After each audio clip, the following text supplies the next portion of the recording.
गणनायकाय गणदैवताय गणाध्यक्षाय धीमहि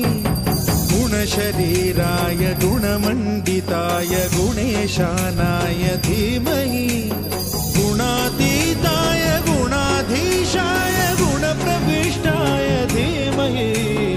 एकदन्ताय वक्रतुण्डाय गौरीतनयाय धीमहि गजेशानाय भालचन्द्राय श्रीगणेशाय धीमहि